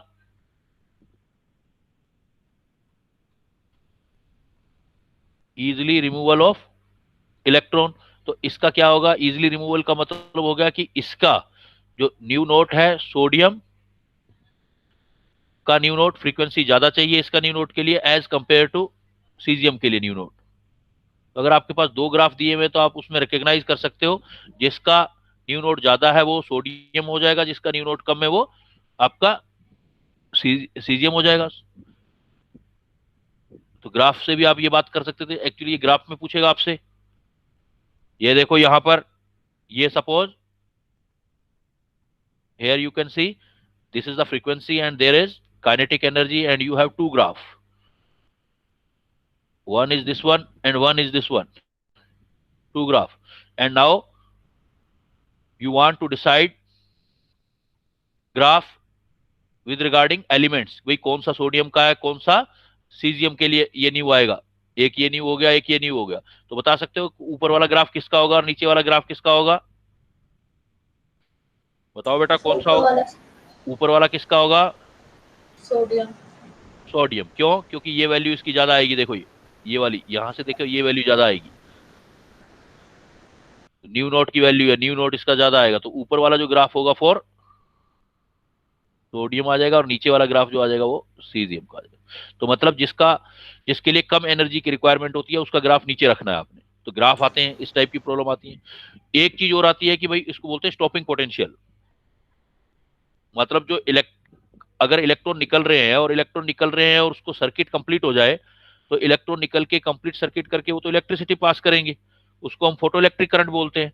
तो फोटो इलेक्ट्रिक करंट को अगर हम रोकना चाहें तो उसके अपोजिट उतनी ही वोल्टेज अप्लाई करनी पड़ेगी हमें। जैसे ये जो अभी पढ़ने जा रहे हैं हम नॉट,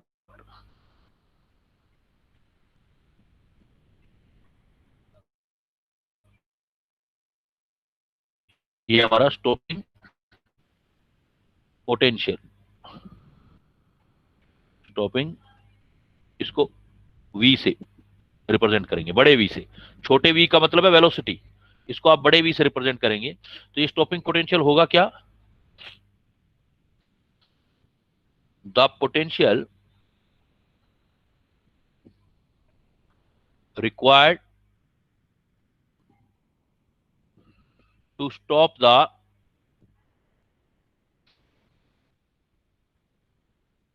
electric current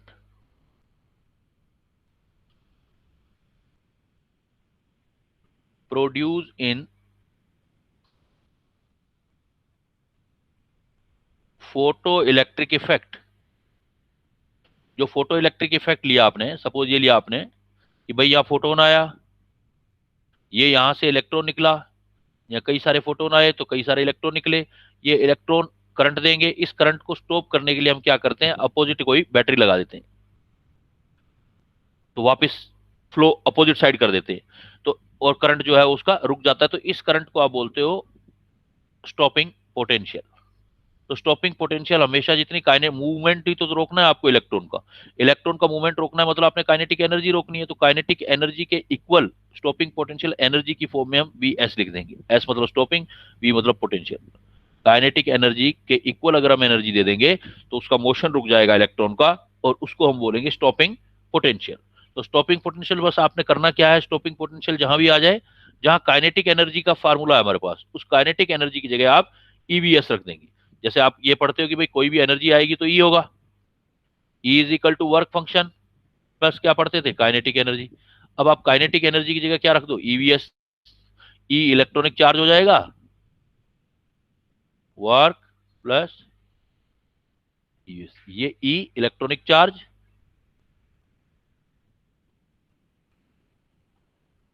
और VS जो हो जाएगा वो आपका स्टॉपिंग पोटेंशियल हो जाएगा।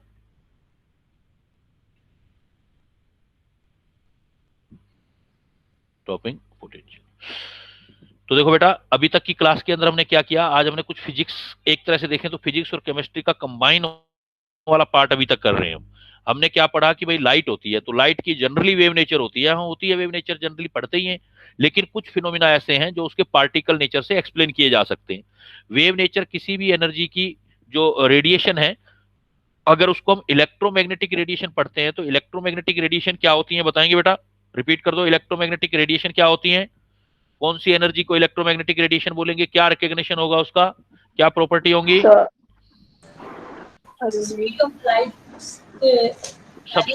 सबसे इंपॉर्टेंट बात ये होगी बेटा कि चार्जलेस मासलेस एनर्जी होती है, इनविजिबल एनर्जी होती है, चार्जलेस मासलेस एनर्जी होती है। चार्जलेस और उनकी स्पीड इतनी ज्यादा, हाँ इतनी ज्यादा स्पीड होती है जितनी वेलोसिटी ऑफ लाइट जो बोलते हैं उतना स्पीड होता है, और वो उनको वैक्यूम में भी चल पड़ेंगी, वो वैक्यूम में भी निकल जाती है। हाँ जैसे जैसे देखो सूरज से आने वाली रोशनी जो होती है, सूरज से रोशनी आ रही है, वो रेडिएशन एनर्जी है। कुछ रेज कॉस्मिक रेज बोलते हैं जो सूरज में होती हैं, सन में होती हैं कॉस्मिक रेज।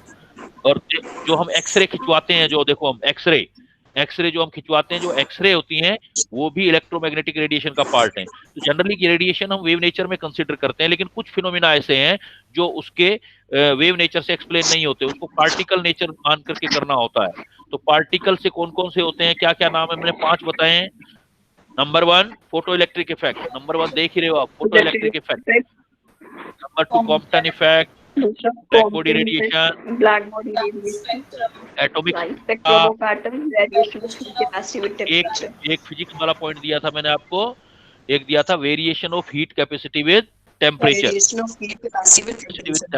ये भी जो होता है इसी से एक्सप्लेन होता है। कैसे हुआ देखा आपने, पार्टिकल नेचर से। देखो अभी हमने एग्जांपल लिया फोटो इलेक्ट्रिक इफेक्ट, डिटेल पढ़ा हमने कि यहाँ पर एनर्जी और इंटेंसिटी रिलेटेड नहीं है।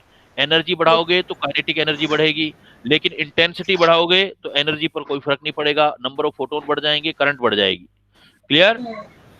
तो वापस लौटते हैं फिर अपने अपने तो बोहर कर रहे थे, बोहर कर रहे थे और बोहर की एप्लीकेशन हो रही थी। तो बोहर ने क्या किया कि अगर बोहर की बात देखें तो बोहर सिर्फ 1 इलेक्ट्रॉन जो स्पीसीज है उसका एक्सप्लेनेशन कर पाता है। तो लिमिटेशन क्या है बोहर की, देखो limitation,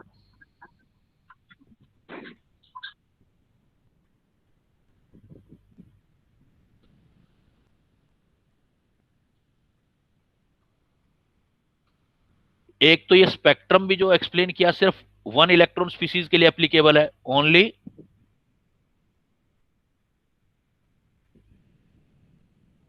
applicable for 1 electron species. मतलब does not explain spectra of multi electron system. जो हमारे पास मल्टी इलेक्ट्रॉन सिस्टम है या स्पीसीज है, मल्टी इलेक्ट्रॉन स्पीसीज के बारे में उसने कुछ नहीं बताया। भाई एक से ज्यादा इलेक्ट्रॉन है, कैसे रहेंगे, कहां रहेंगे, कैसे उनका स्पेक्ट्रम बनेगा, इस चीज का एक्सप्लेनेशन नहीं दिया। दूसरा पॉइंट, दूसरा इसने ये बोला कि डज नॉट एक्सप्लेन, दो इफेक्ट होते हैं बेटा, डज नॉट एक्सप्लेन। एक होता है स्टार्क इफेक्ट, एक होता है Zeeman effect. Stark effect, Stark effect का मतलब होता है splitting of spectral line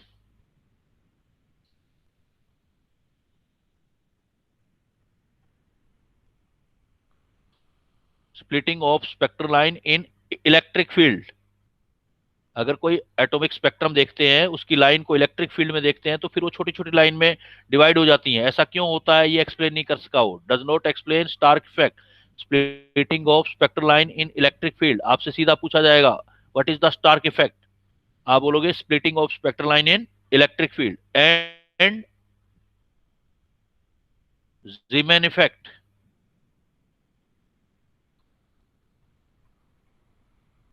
and Zeeman effect, Zeeman effect भी स्प्लिटिंग ऑफ स्पेक्ट्रल लाइन है, लेकिन मैग्नेटिक फील्ड में।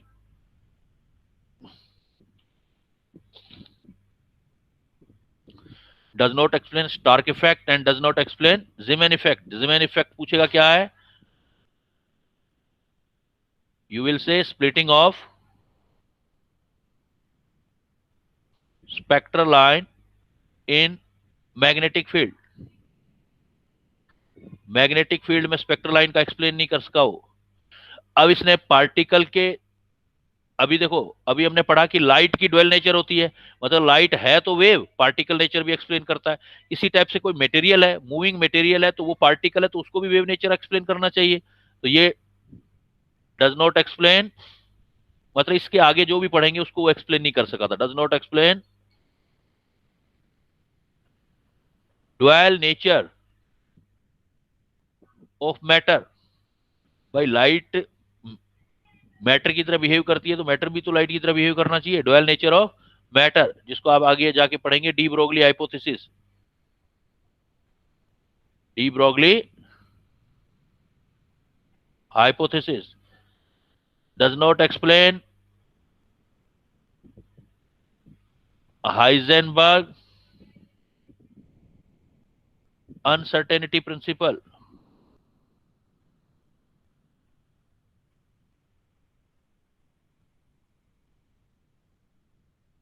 हाइजेंस तो इसके आगे की जितनी भी चीजें हैं उसको वो एक्सप्लेन नहीं कर सका। लिमिटेशन ऑफ बोहर थ्योरी जो है वन इलेक्ट्रॉन स्पीसीज को ही एक्सप्लेन कर सका, बाकी चीजों को एक्सप्लेन नहीं कर सका। स्टार्क इफेक्ट नहीं कर सका, जीमेन इफेक्ट नहीं कर सका।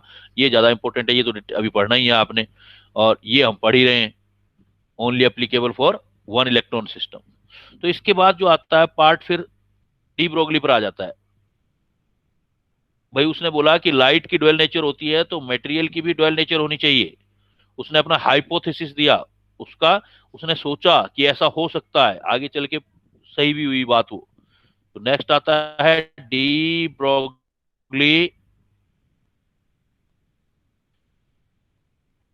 Hypothesis. De Broglie hypothesis, de Broglie hypothesis क्या होगी? ये कहता है कि लाइट, जैसे कहता है लाइट की ड्वेल नेचर होती है लाइट मूविंग मैटर, कोई भी मैटर है अगर मूव कर रहा है, moving matter exhibit dual nature, exhibit dual nature as particle as well as wave. लेकिन होना क्या चाहिए? देखो बेटा, मूविंग पार्टिकल होना चाहिए, मूविंग मटेरियल होना चाहिए। सपोज मूविंग मटेरियल मतलब जैसे सपोज कोई पार्टिकल, जैसे इलेक्ट्रॉन है, अब मूव कर रहा है, तो मूव कर रहा है, पार्टिकल नेचर तो है ही उसका, लेकिन उसके साथ साथ उसमें वेव नेचर भी होना चाहिए। उसने बोला कि उसमें वेव नेचर भी होना चाहिए। जैसे एक बॉलर बॉलिंग कर रहा है, उसकी बॉल जा रही है, बॉल एक मैटर है, मटेरियल है, वो बॉल जा रही है, तो कोई भी पार्टिकल अगर मूव कर रहा है, तो मूव कर रहा है तो क्या है? मटेरियल तो है ही वो। मैटर किसको बोलते हैं? पार्टिकल नेचर किसको बोलते हैं? अगर वो मूव करती है तो उसका जो है मोमेंटम बन जाए। मोमेंटम क्या होता है? जैसे ये देखो, अगर ये पार्टिकल है, इसका m मास है, v वेलोसिटी से मूव कर रही है, तो मूव कर रही है, तो इसका पार्टिकल नेचर तो ये कहता है कि अगर ये पार्टिकल नेचर है तो वो p से बनेगा, मोमेंटम से। p इज इक्वल टू होता है mv। अगर मूव करेगा तो उसका मोमेंटम होगा p is equal to mv। लेकिन वो ये कहता है कि भाई मेरा ऐसा मानना है, डी ब्रोगली बोलता है कि मेरा ऐसा मानना है कि अगर कोई, जैसे लाइट की दो नेचर होती है, लाइट पार्टिकल जैसा बिहेव करती है, तो पार्टिकल को भी तो लाइट जैसा बिहेव करना चाहिए, वेव जैसा। तो कहता है कि जब पार्टिकल मूव करते हैं तो उसके साथ वेव होनी चाहिए। वेव को आप रिकॉग्नाइज करते हो वेवलेंथ से, वेवलेंथ को हम लिखते हैं लेमडा से, कि भाई पार्टिकल नेचर है और वेव नेचर होनी चाहिए। और उसने रिलेशन दिया कि भाई होंगी नेचर, लेकिन एक दूसरे के इनवर्सली प्रोपोर्शनल होंगी, जिसको हम डी ब्रोगली रिलेशनशिप बोलते हैं। De Broglie relationship. उसने क्या बोला? उसने ये बोला कि wavelength associated with moving particle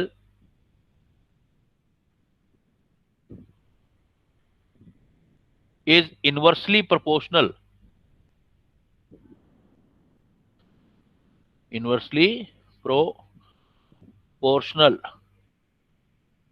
to the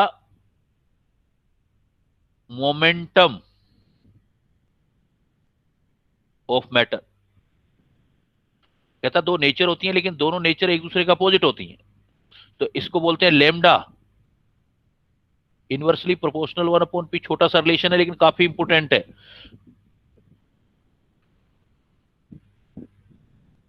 lambda inversely proportional p equate करने के लिए वापस प्लैंक का हेल्प लिया गया।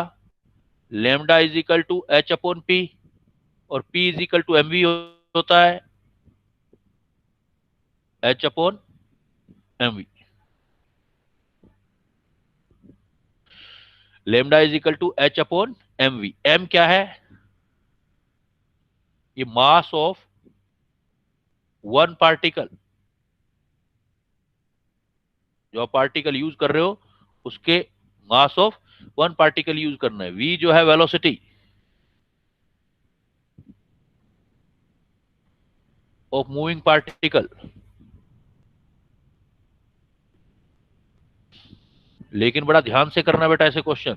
सपोज दिखने में आसान लगता है लेकिन इसमें यूनिट्स आ जाते हैं, और m का स्पेशली ध्यान रखना है। m जो है मास ऑफ वन पार्टिकल है। जैसे सपोज मैं आपको बोलूं, इफ helium atom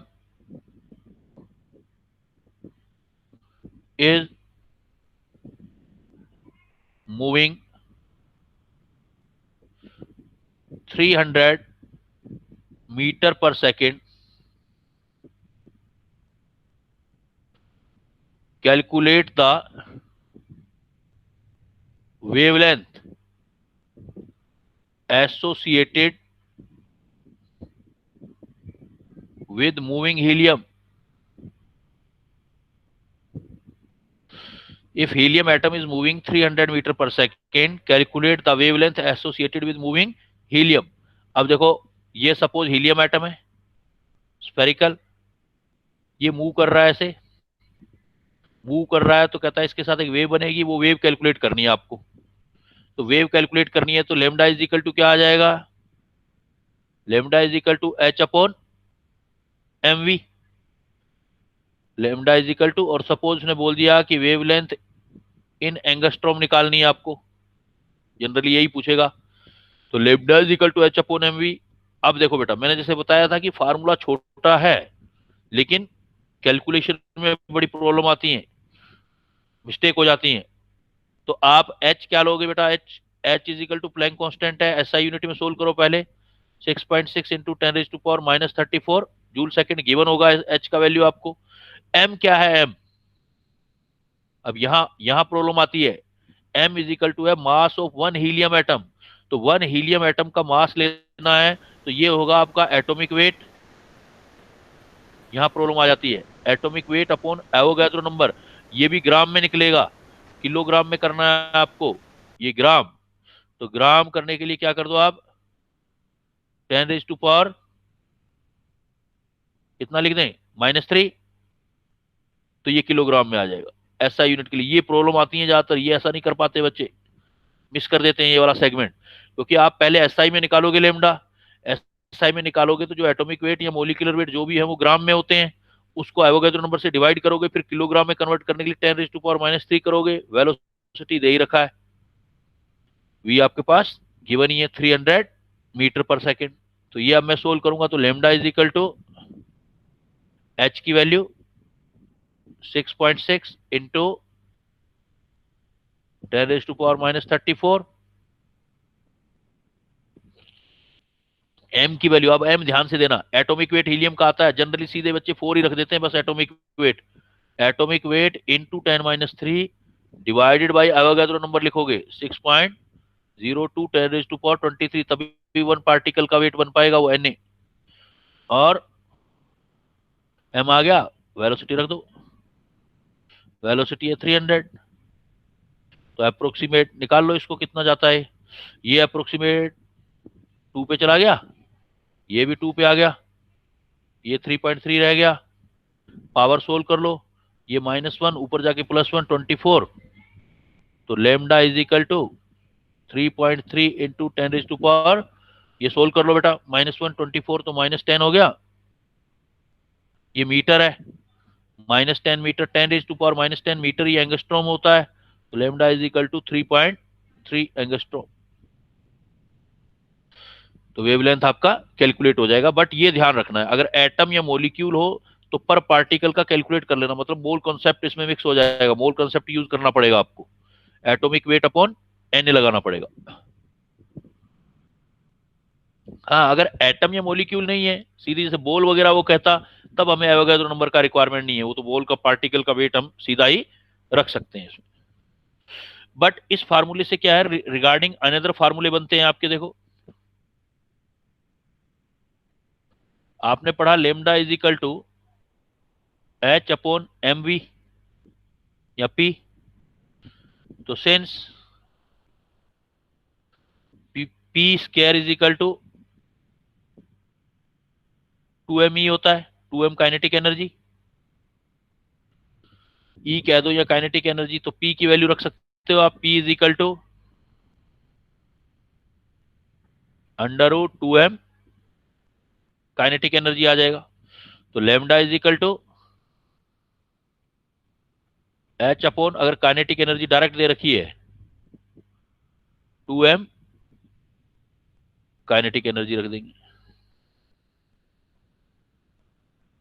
ये फार्मूला भी यूज कर सकते हो आप। और दूसरा रेडीमेड फार्मूले भी यूज कर सकते हो आप काइनेटिक एनर्जी पोटेंशियल के साथ रिलेट करके। जैसे देखो kinetic energy is equal to, हमने पढ़ा है ईवी, वी पोटेंशियल है, यहां पर वोल्टेज है, पोटेंशियल कह दो वोल्टेज कह दो। तो लेमडा इज इक्वल टू क्या हो सकता है, H upon under root 2m E. अगर यहां पर देखो E चार्ज हो गया, M मास हो गया, आप स्पेशली अगर इलेक्ट्रॉन के लिए यूज करते हो तो एक रेडीमेड फार्मूला यूज हो सकता है। बट उससे पहले एक चीज और देखो, मान लो मेरे पास ये कंपेयर करना है, इलेक्ट्रॉन और प्रोटॉन को कंपेयर करना है।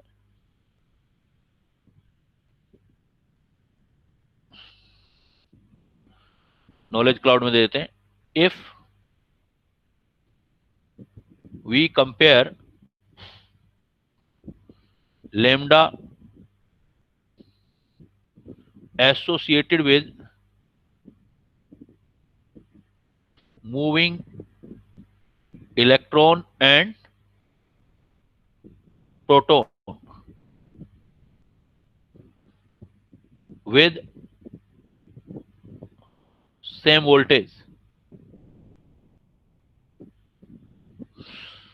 तो देखो सोल्व करोगे तो कैसे आएगा इसमें, मान लेते हैं अपने इलेक्ट्रॉन मूव कर रहा है, एक प्रोटॉन मूव कर रहा है। आपसे पूछा जाए कि इन दोनों में लेमडा किसका ज्यादा होगा, वेवलेंथ किसकी ज्यादा होगी, मूविंग पार्टिकल के साथ अटैच जो होगा।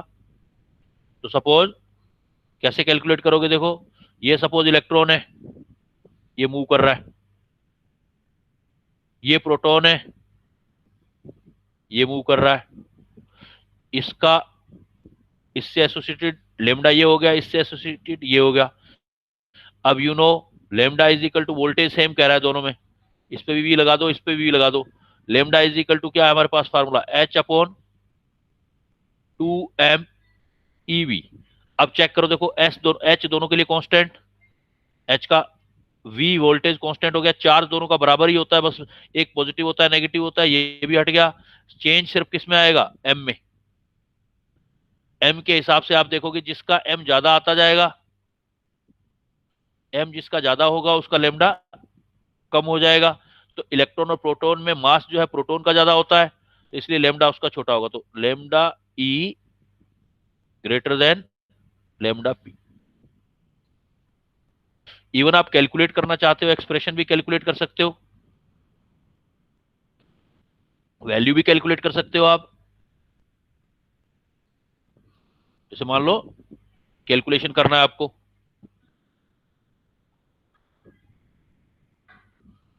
Calculation of wavelength associated with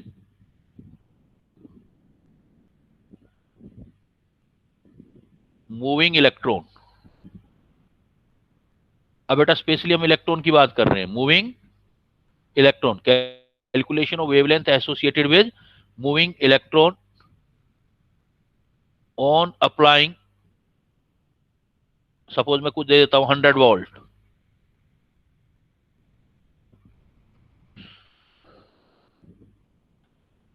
तो आपके पास जनरल फार्मूला है,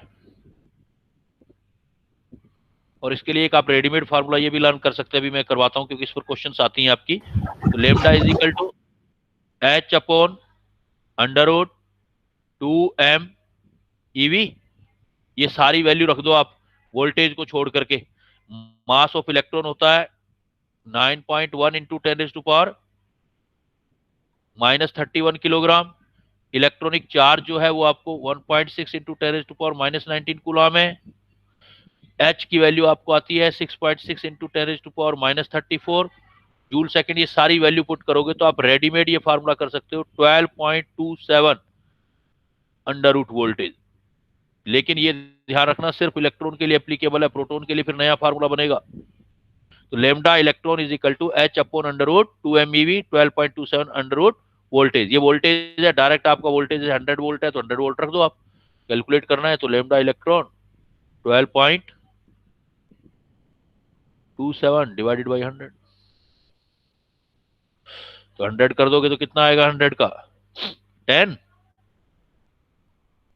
इलेक्ट्रॉन का लेमडा आ जाएगा 1.227 एंगस्ट्रोम। ये डायरेक्ट एंगस्ट्रोम में आएगा आपका ये आंसर। तो ये आप direct you have to learn directly, but specially for the electron, moving electron है उससे रिलेटेड एसोसिएटेड लेमडा कितना होगा 12.27 अंडर रूट वी कैलकुलेट कर सकते हो आप। अब मैं आप लोगों को एक प्रॉब्लम दे रहा हूं, आप करेंगे इसको कल वाले और पिछली क्लास और आज से related. If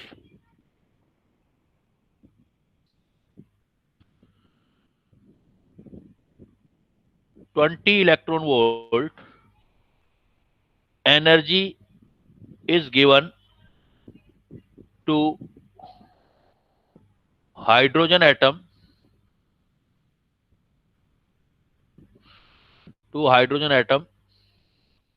in ground state,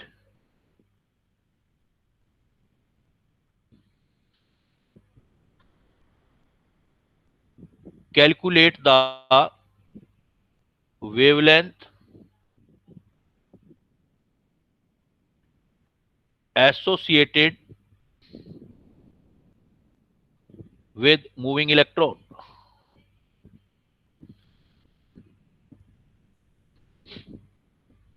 ये प्रॉब्लम दे दिया बेटा, देखो मैंने। If 20 electron volt energy is given to the hydrogen atom in ground state, calculate the wavelength associated with moving electron.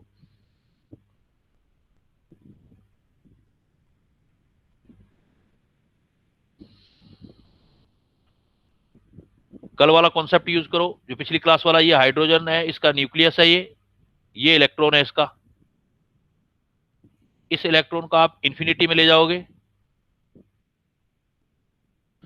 और जो बचेगी एनर्जी वो इधर चली जाएगी। इससे बाहर इलेक्ट्रॉन आ गया, यहां तक पहुंचाने में एनर्जी, तो फर्स्ट ऑर्बिट की एनर्जी कितनी होती थी हमारी 13.6 इलेक्ट्रॉन वोल्ट। आपने एनर्जी जो टोटल दी है वो 20 इलेक्ट्रॉन वोल्ट दी, तो 20 इलेक्ट्रॉन वोल्ट यहां सपोज ये ले लेते हैं, यहां से यहां एनर्जी x और बाहर वाली ये है y। तो इलेक्ट्रॉन जब बाहर होगा तो घूमेगा, घूमेगा तो इससे रिलेटेड वेवलेंथ बनेगी। तो हमारे पास गिवन एनर्जी है टोटल E। लास्ट क्लास में इतना क्वेश्चन करवा दिया था मैंने। E इज इक्वल टू क्या होगा x प्लस वाई। E कितनी एनर्जी दे दी मैंने 20 इलेक्ट्रॉन वोल्ट, x कितना है माइनस जो हमारा इतना, ये तो माइनस तो यहाँ का है लेकिन यहाँ लगेगा तो प्लस में आ जाएगा 13.6 इलेक्ट्रॉन वोल्ट। यहां से यहां तक ले जाने में 13.6 प्लस वाई मतलब काइनेटिक एनर्जी रह गई। तो काइनेटिक एनर्जी हमारे पास आ गई 6.4 इलेक्ट्रॉन वोल्ट।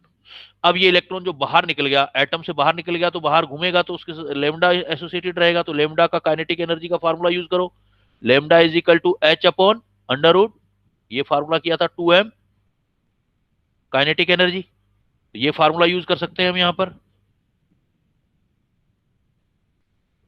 इस फार्मूले को यहां यूज करो आप, और ये लेमडा सारे वैल्यू गिवन है आपके पास। h की वैल्यू 6.6 इंटू 10⁻⁻34 और 2 मास ऑफ इलेक्ट्रॉन आपको आता है 9.1 इंटू 10⁻31। बट ये ध्यान रखना काइनेटिक एनर्जी इलेक्ट्रॉन वोल्ट में, आपको जूल में चाहिए होगी लेमडा, तभी मीटर में पहले निकलेगा। और इसका फार्मूला क्या होता है 1.6 into 10⁻⁻19 electron volt is equal to 1 joule.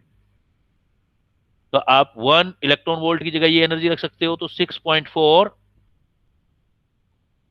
इसको डिवाइडेड करना पड़ेगा आपको, डिवाइडेड 6 इलेक्ट्रॉन वोल्ट जूल में लेना है, ये आ जाएगा 1.6 इंटू इतना, ये SI यूनिट मीटर में आ जाएगा।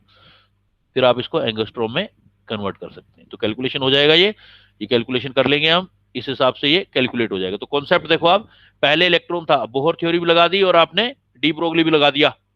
इलेक्ट्रॉन यहां था, इलेक्ट्रॉन को यहां से यहां ले जाने में 13.6 एनर्जी तो लग गई आपकी, आपने दी टोटल 20 में जो बाकी बची वो इलेक्ट्रॉन को मिल गई। तो electron kinetic energy, electron move कर रहा है, काइनेटिक एनर्जी हमें पता है तो हम लेमडा निकाल सकते हैं, लेमडा इज इक्वल टू, तो ये डी ब्रोगली कॉन्सेप्ट। तो नेक्स्ट क्लास में फिर इनका रिलेशन बताऊंगा दोनों का। डी ब्रोगली कॉन्सेप्ट यूज हो गया, और यहां वाला बोहर थ्योरी, बोहर थ्योरी। तो बोहर थ्योरी और डी ब्रोगली कॉन्सेप्ट को मिला के क्वेश्चंस बन गया आपका। तो बेटा देखो, पहले हमने क्या है, पार्टिकल नेचर ऑफ लाइट पढ़ा पहले। फिर हमने क्या किया कि जो मटेरियल होता है उसमें भी ड्वेल नेचर बन सकती है। मटेरियल के अंदर पार्टिकल नेचर होती है, लेकिन जब मूव करता है, मूव करना चाहिए, मूव नहीं करेगा तो नहीं, जब मूव करेगा तो उसके साथ एक वेवलेंथ एसोसिएटेड रहेगी। ये डी ब्रोगली ने अपना हाइपोथेसिस दिया था, lambda is equal to H upon M V, और उसके रिगार्डिंग अदर फार्मूले भी आप बना सकते हो। Lambda is equal to H upon P की बजाय under root 2m kinetic energy या 2m ईवी भी कर सकते हो। क्लियर बेटा? तो let's see in next class कि आगे वाला पार्ट करेंगे फिर इसका, कि इसका बोहर थ्योरी के साथ रिलेट करेंगे सर हम। क्वेश्चन था। और हाँ, क्वेश्चन आपका था एक, वो मैं देख लेता हूँ।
ये था बेटा the expression of Bohr radius of an atom. तो आर के लिए बोहर रेडियस वाला फार्मूला निकालना है आपने। तो आर इज इक्वल टू क्या पढ़ा था आपने? 17। 17। हाँ जी सर। 17 देख लेते हैं।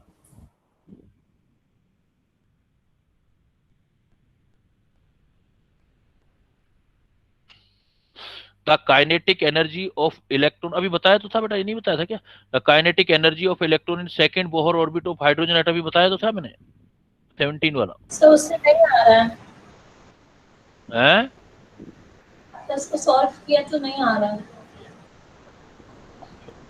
क्यों नहीं हो रहा?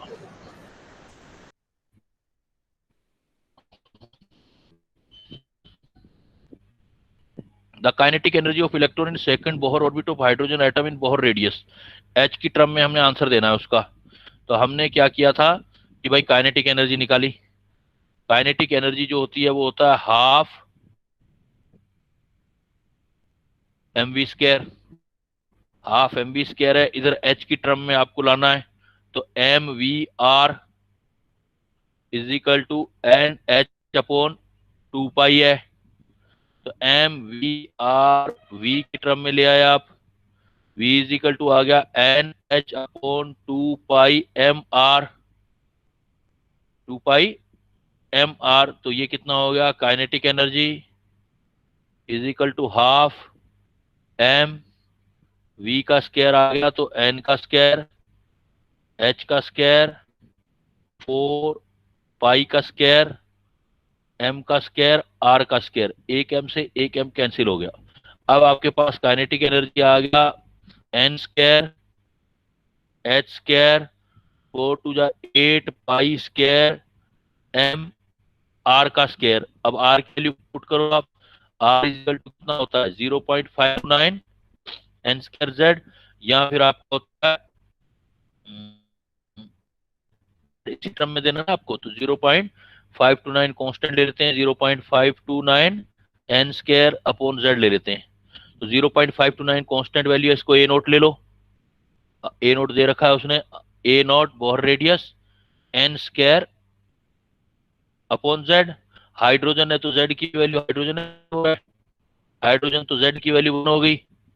तो आर का स्क्वायर चाहिए, तो kinetic energy is equal to N square H square 8 pi R square की जगह ए का स्क्वायर एन का 4 z की वैल्यू तो 1 आ जाएगी। n के स्क्वायर में से ये स्क्वायर रह गया, तो ये कितना हो गया, kinetic energy is equal to h का स्क्वायर 8 टू 16 पाई स्क्वायर m, ये 6 कहाँ से है, n की वैल्यू दे रखी है क्या, ये n का स्क्वायर है, की वैल्यू कितनी दे रखी है, सेकंड बोहर ऑर्बिट, तो 2 का स्क्वायर, तो 2 का स्क्वायर कितना होगा 4, और ये 8 4 जा 32, ये 32 आ गया ना। और भी कोई चीज है क्या, N square square 8 pi square M R square N square square 8 pi square M ए नोट का स्क्वायर, और एन का कितना हो गया, स्क्वायर करना है तो एन स्क्वायर अपॉन जेड तो था ही, तो एन का स्क्वायर मतलब एन का 4 आ गया, ये रहा एन का 4, ठीक है। तो एन स्क्वायर कैंसिल हो गया, तो एन का स्क्वायर रह गया, एन का स्क्वायर आ गया, तो फिर कितना आ जाएगा एन का स्क्वायर, सेकंड बोहर ऑर्बिट है 2 का स्क्वायर 4 8 4 32, 32 पाई स्क्वायर एम ए नोट स्क्वायर आ जाएगा, H square 32 pi square M ए नोट स्क्वायर।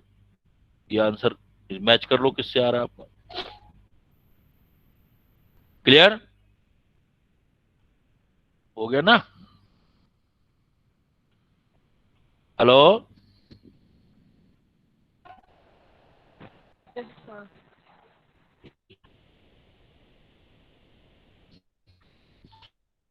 ठीक है बेटा, मैं लीव कर रहा हूं आपका, ये ऐसे हो जाएगा।